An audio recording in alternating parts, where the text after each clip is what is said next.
Selamat pagi anak-anak, bagaimana kabar kalian hari ini? Semoga kalian di rumah dalam keadaan baik-baik saja ya. Hari ini kita kembali belajar bahasa Indonesia tentang membuat buklet dan karangan narasi. Nah, bagaimana? Apakah kalian sudah siap mendengarkan penjelasan dari Ibu? Kita langsung saja ya. Sekarang kita akan membahas tentang membuat buklet dan karangan narasi. Pembahasannya ada di buku tema 3, halaman 57-58 dan halaman 93.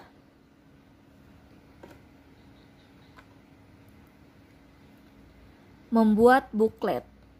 Buklet adalah sarana beriklan atau promosi secara tidak langsung. Bentuknya menyerupai sebuah buku yang berukuran kecil. Buklet memiliki sampul, halaman judul, dijilid, dan memiliki jumlah halaman lebih banyak dari pamflet atau brosur.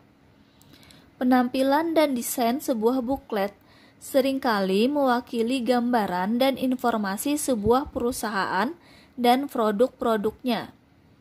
Desain dan kualitas buklet yang bagus akan meningkatkan penjualan maupun ketertarikan masyarakat terhadap produk perusahaan tersebut.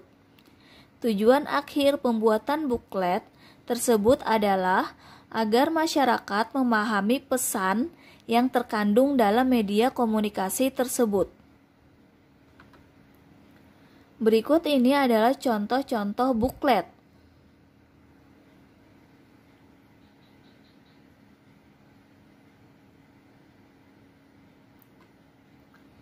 Nah, sekarang kita kembali membahas tentang karangan narasi.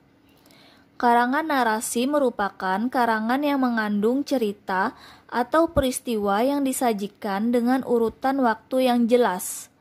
Karangan narasi dibuat untuk dapat membuat para pembaca menjadi terhibur melalui cerita yang dikemas menarik. Cerita dapat disampaikan baik yang sifatnya fiksi atau non-fiksi. Cerita itu dijelaskan secara urut sesuai tahapannya. Dengan bahasa lain, cerita di dalam karangan narasi disampaikan secara kronologis.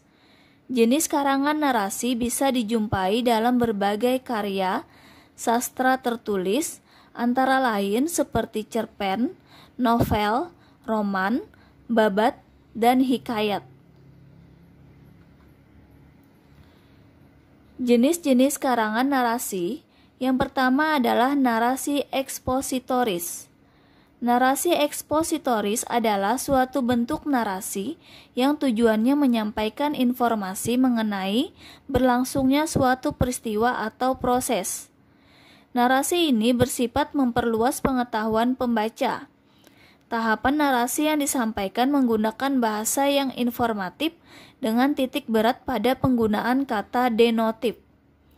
Yang kedua adalah narasi sugestif.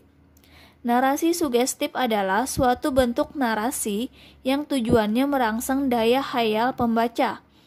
Tujuan utamanya adalah memberi makna atas peristiwa atau kejadian sebagai suatu pengalaman.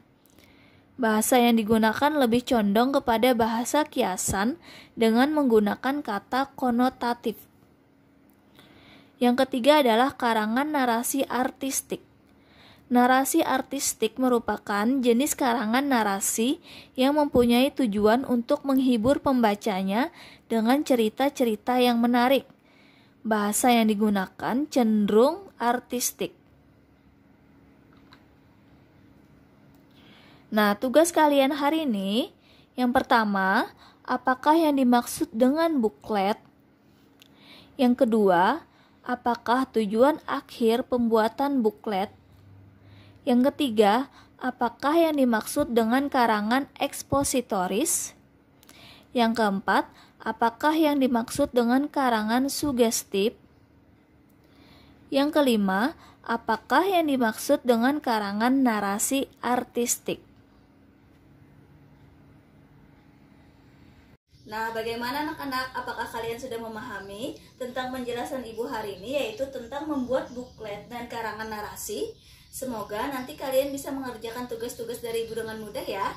tetap di rumah aja dan sehat selalu. Terima kasih.